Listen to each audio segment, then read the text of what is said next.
que é possível conversar com PDFs, certo? Aqui vocês têm a possibilidade de conversar com dados, com datasets. Ou seja, vocês dão, por exemplo, um ficheiro Excel que tem um conjunto de dados e podem usar este tipo de modelos para produzir resultados interessantes sem nunca saber fazer gráficos, sem saber fórmulas, nada disso. Okay? É uma ideia exatamente para interagir rapidamente e fazer análise de dados de determinados conteúdos. E para isso há várias ferramentas. Vocês podem usar também o ChatGPT, o Copilot, o Julius, que é uma das ferramentas em particular que também faz isto muito bem. E estas ferramentas têm uma coisa engraçada, que é elas fazem isto porque são capazes de gerar código para dar as respostas. O que é que isto quer dizer? Eles, em vez de dar uma resposta que é gerada por um modelo probabilístico, não, usam esse modelo probabilístico para gerar código. Ok? Código de programação. Uma linguagem como, por exemplo, Python ou o R, são linguagens diretamente, são bastante boas para fazer análise de dados e produção deste tipo de informação. E, com a geração desse código, eles correm o código, executam o código e essa execução do código produz um determinado resultado. E é depois esse resultado que ele usa para gerar uma resposta que dá às nossas perguntas. E é por isso é que estes sistemas são tão interessantes, porque nos permitem, efetivamente, não só fazer uma análise de dados sem saber programar, mas ao mesmo tempo é um processo pedagógico para quem está a aprender a programar. Ou seja, podem acompanhar com estas ferramentas, ver qual é o tipo de código que está ali a ser gerado para fazer aquelas coisas que nós pedimos, e depois assim aprendem e conseguem fazer o processo todo sozinhos. Então, vou só também apresentar aqui rapidamente um exemplo que eu fiz aqui no ChatGPT para vocês verem como é que isto funciona. Ora bem, vou voltar aqui.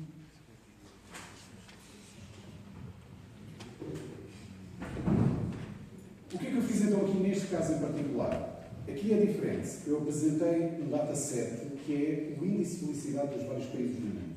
Ok? Portanto, é um fecheiro. E eu até fiz essa pergunta logo, que era para saber. Ok, eu leio este fecheiro, tenho aqui um conjunto de informação, diz-me lá o que é apresentado neste fecheiro. Isso foi a primeira coisa que ele fez. Apresentou todos os campos e o que é que existe. Portanto, temos o ranking, que é a parte normal, temos o país e depois temos o score de felicidade. Lá está. Isto vem daqueles inquéritos que são feitos todos os anos sobre felicidade. E nós ficamos a saber qual é o país mais feliz do mundo, esse tipo de coisas. Depois há um conjunto de parâmetros aqui engraçados, que é, ele diz também mais informação associada a cada país, que não vem do inquérito, mas que são métricas diretas que vêm de outras fontes. E, portanto, este fecheiro combina aqui um conjunto de informação muito interessante e que nós podemos usar para fazer esta análise de dados. Então vamos começar. Eu comecei por perguntar, quem é que é mais feliz? Portugal ou Espanha? E ele politicamente diz assim, não diz quem é mais feliz, mas diz quem é que tem o score mais alto. Okay? E então diz que Espanha tem o score mais alto, porque foi exatamente isso que ele procurou entre aqui nos dados, e é de facto verdade, aqueles são os valores, a Espanha aparece mais alta. Depois eu perguntei, quais são os 5 países mais felizes? E ele foi lá buscar as mais, e está certo, são esses os 5 são aqueles 5 países que aparecem no livro, que estão no topo. Não sei se vocês também reparam num pequeno padrão, pelos vistos, passar frio deve ser bom para ser feliz. Não sei porquê, mas parece que é aí a relação.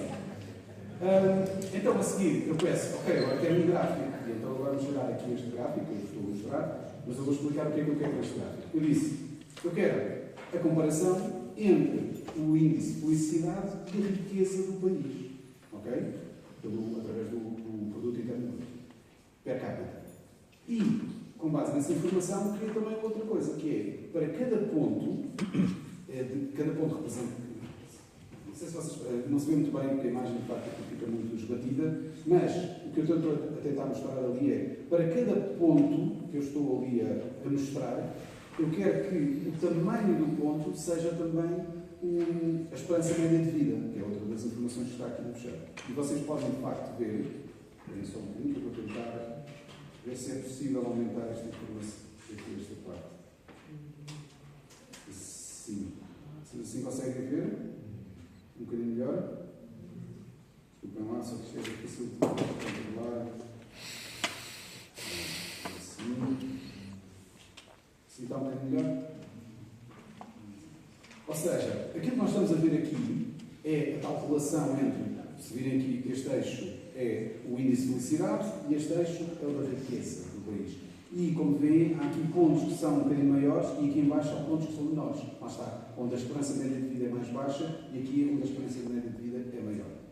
E claramente nós vemos aqui uma relação ascendente, não é? Portanto, consoante a riqueza do país, maior é a felicidade. Ou também não sabemos se é ao contrário, se pessoas mais felizes também produzem mais riqueza. Não sabemos qual é a causa uma das outras. Mas o que sabemos é que aquelas pessoas que dizem que o dinheiro não traz felicidade, não andam com um gráfico destes e perceberiam que, pronto, isso não é bem verdade. Enfim, continuando, eu depois decidi perguntar assim, qual é então a região do mundo que é mais feliz? E ele começa com uma conversa que está certa, que é dizer, então, mas este está certo, o Nordeste não tem regiões, só tem países. Portanto, como é que eu vou desvendar isto? Então ele faz aqui umas sugestões e diz-me assim, bem, para determinar a região, eu precisaria ou de um dataset que relacionasse os países com as respectivas regiões, ou então eu posso fazer isso. Foi o que ele disse. Eu, contentíssimo, disse, claro, então faz isso. E ele lá fez essa informação. Então vejam lá, reparem aqui no pormenor do que é que está a ser gerado. E agora aqui eu estou a consultar diretamente o código, ok? Isto foi o código que foi gerado para ele conseguir dar a resposta. Reparem o que é que ele fez. Para cada país, Finlândia corresponde à Europa.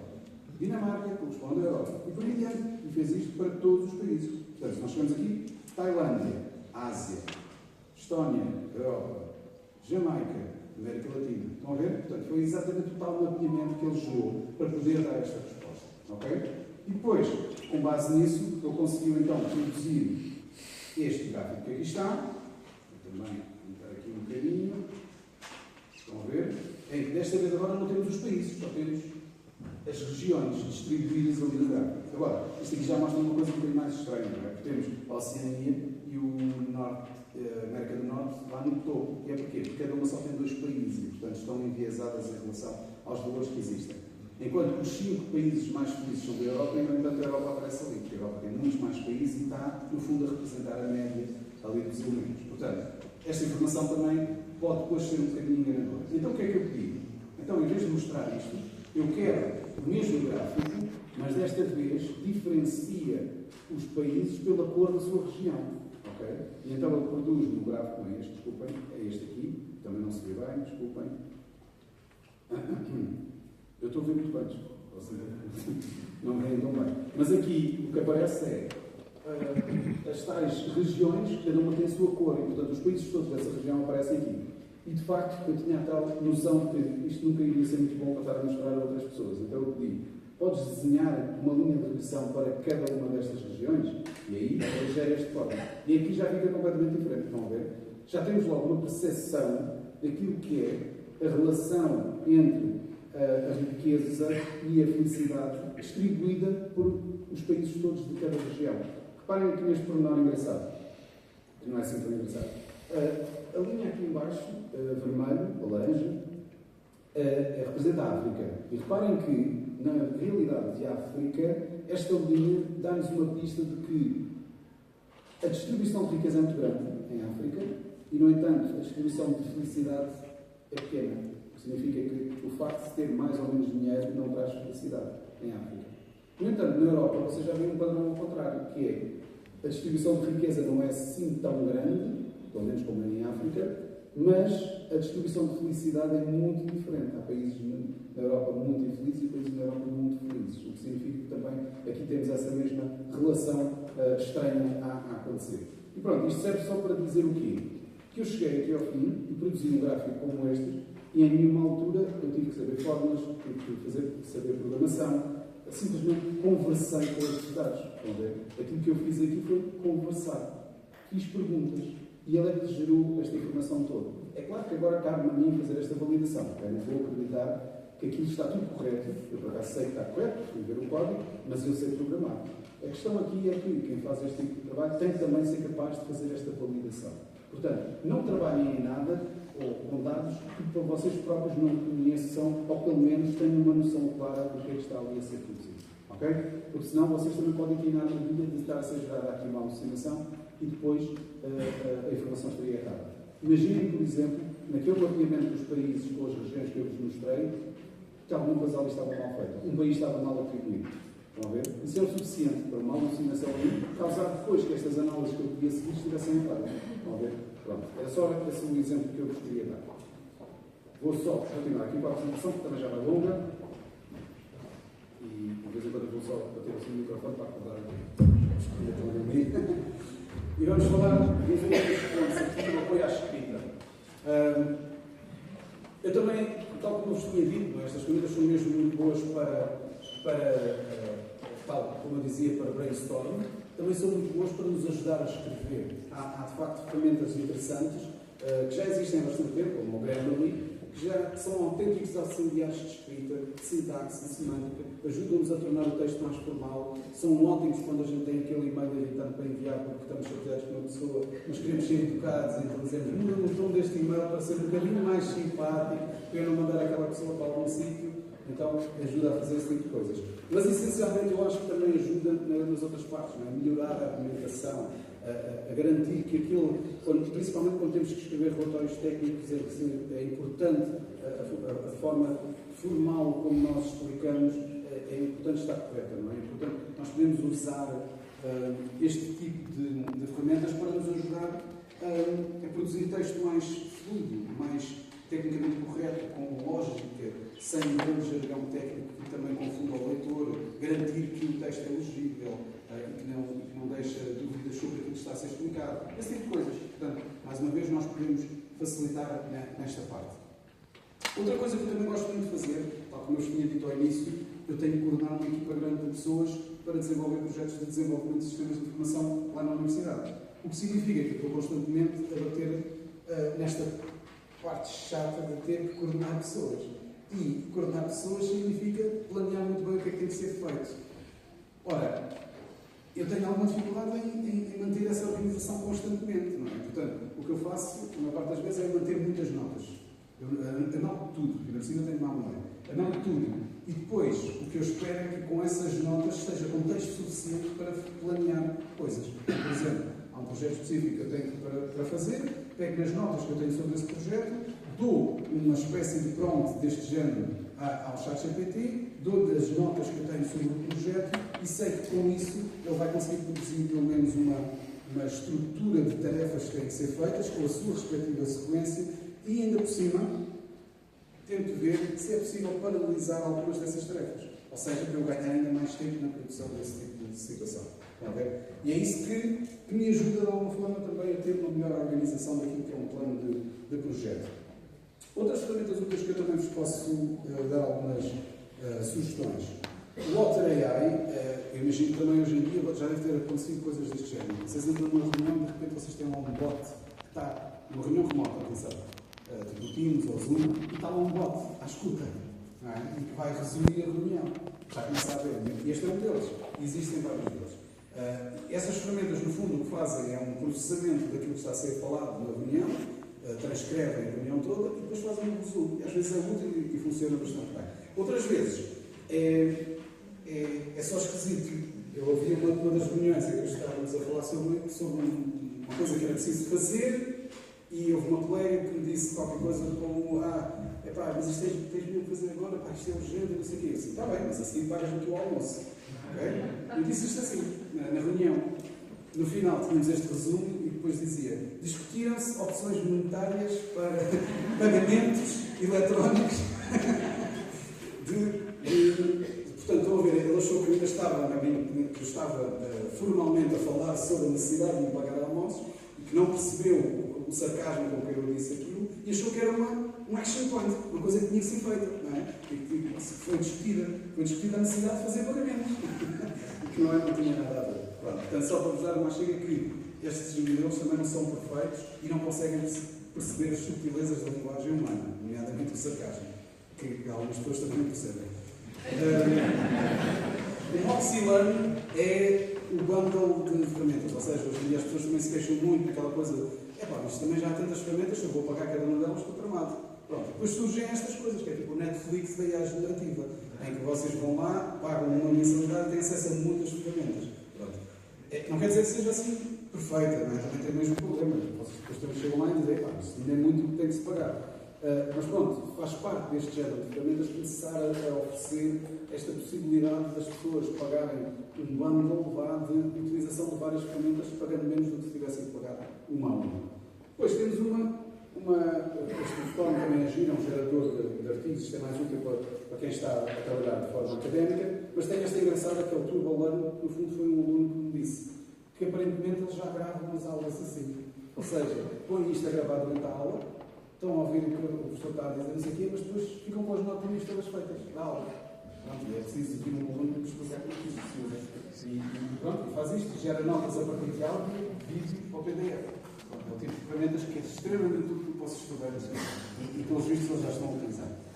E como eu também não quero que vocês saiam aqui só com estas coisas, estas dicas profissionais, também vamos falar de dicas não profissionais. Até porque eu também gosto de usar isto para fazer coisas na vida pessoal.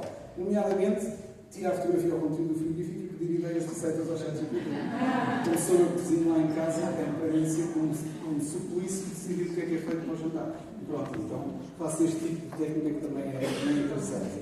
Outra coisa que eu gosto de fazer é quando tenho que ir fazer uma lista de compras. É andar pela casa a ver o que é que falta. Estou a falar com o ChatGPT, a gravar com aquela função de voz que aquilo tem, e vou dizendo, estou a ver, preciso de arroz, preciso de leite, preciso disto, daquilo, tal. Depois vejo, não, afinal estava aqui um pacote de arroz, estava escondido aqui atrás. Muito bem, mas o quê? Continuo a falar. E no final, ele resume aquela conversa e produz a lista de compras. Mas é capaz de perceber o contexto em que eu disse que faltava arroz, pôs arroz na lista, mas a seguir eu disse, não, afinal eu tenho aqui o arroz, está aqui escondido, e ele retira o arroz da lista. Estão a ver? Portanto, é o facto de eu conseguir sumarizar toda aquela conversa e produzir um elemento final e útil para eu depois usar diretamente na minha lista de compras. Outra coisa que eu gosto de fazer também é pedir ao ChatGPT para identificar animais e plantas. Raças de cães, por exemplo, também resulta muito bem. Mas nada é tão mais interessante como enganar os meus filhos quando nós estamos a ver o shopping. Eu, assim, sorrateiramente tiro uma foto da pergunta, aquilo responde rapidamente à pergunta e depois eu digo a resposta. Não é? Os meus filhos acham que eu sou um gênio. Então, é aquelas... como estas tecnologias estão tão boas, tão rápidas, não é? Eu passo por um gênio. Depois, é claro que depois tem a parte chata, que as coisas dizem, pai, tu tinhas de dizer, já filho, lá, e não dias, vão me escrever, e depois estou lixado. Essa vergonha da televisão, que é um bocado chato, não é? Muito bem, lista final daqui das ferramentas de IA generativa. O que usar e quando. Isto está sempre a mudar, na verdade. Eu posso sugerir isto agora e daqui a 2 semanas já, se calhar, sugerir outras coisas, porque as ferramentas estão sempre a evoluir.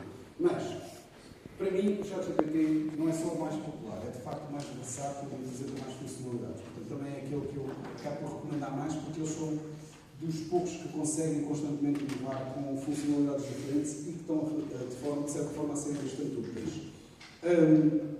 Em particular, eles têm este modelo novo, que é o GPT-5, que surgiu no verão, e que tem uma capacidade extraordinária de fazer determinadas tarefas. Não é tão bom em tudo, mas em tarefas particulares que têm a ver com raciocínio, com matemática, ciências, engenharia, é o tipo de coisa que funciona muito bem e que dá resultados extraordinários. E isso também é a prova disso, é que tem feito bons resultados a simular a execução de exames de ensino superior e que tem funcionado bastante bem. O que significa que é um bom auxiliar para este tipo de informação. O tipo de research que eles também têm, que é mais virado para pessoas que fazem investigação científica, mas é um modo que usa o raciocínio e consulta de fontes científicas para produzir relatórios técnicos e científicos muito bons, muito avançados e é extremamente interessante para quem trabalha nessa área.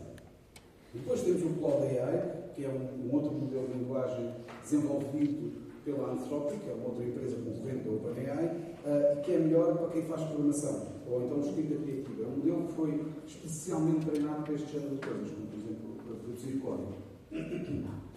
O Gemini, que é o da Google, esta versão em particular 2.5 Pro, é de facto muito bom para quem quer trabalhar com grandes janelas de contexto. O que é que isto quer dizer? Se vocês tiverem um documento muito grande, com 150 páginas, o Gemini é melhor a processar documentos grandes do que, por exemplo, o ChatGPT.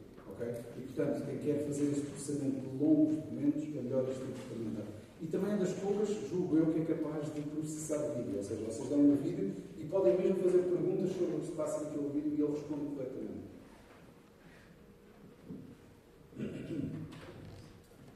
Também temos o Mistral. O Mistral é um modelo de linguagem gratuito, foi desenvolvido na França, desenvolvido uma startup francesa e que também tem bons resultados.